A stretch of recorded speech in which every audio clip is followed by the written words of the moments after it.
خوشخبری، اور میں عوام کو بار بار خوشخبری دے جاتا ہوں. میں ان کے ورکر سپورٹر کو کہتا ہوں انشاءاللہ ریئل خوشخبری اسی مہینے میں آئے گی. ریئل خوشخبری، ریل خوشخبری. یہ خبر ہے یا پریڈکشن ہے یا پیشن گوئی ہے، کیا ہے یہ سب ہے. انشاءاللہ تعالی ریئل خوشخبری اسی مہینے آئے گی. خان صاحب آؤٹ. ویسے اتنے کانفیڈنٹ آپ پہلے نہیں تھے؟ کانفیڈنس کے ساتھ کہتا ہوں بیک ڈور رابطے ہو رہے ہیں کیا؟ کوئی بیک ڈور رابطہ نہیں ہو رہا. ہم بیک ڈور رابطہ کوئی ڈیل ویل ہو رہی ہے؟ کوئی ڈیل اور بیک ڈور رابطوں پہ نہ یقین کرتے اور نہ ہے. پھر اتنا کانفیڈنٹ کیسے ہے؟ دیکھیں اور کوئی کیس ہے نہیں، اور ان کے جتنے کیسز تھے انہوں نے اپنے سارے 100 سے زائد کیسز ہے خان صاحب کا. سر 100 سے زیادہ کیسز وہ سارے میں بیل ہے. ہائی کورٹ نے آرڈر کیا وہ سارے بیل.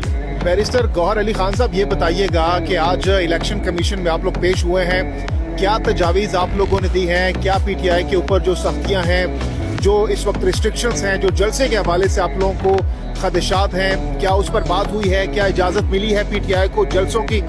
دیکھیں جلسوں کی تو اجازت کی بات ابھی نہیں ہوئی، لیکن آج جو ہماری میٹنگ تھی جس میں ساری پولیٹیکل پارٹیز نے پارٹیسپیٹ کیا تھا، ہم نے بھی پارٹیسپیٹ کیا ہے، وہ بیسیکلی پولیٹیکل پارٹیز الیکشن اور کنٹیسٹنگ کینڈیڈیٹ ان کے لیے جو code of conduct general election کا ہونا تھا، وضع ہونا تھا، وہ 88 ٹرمز ہیں اور کوڈ کے 88 ٹرمز ہے.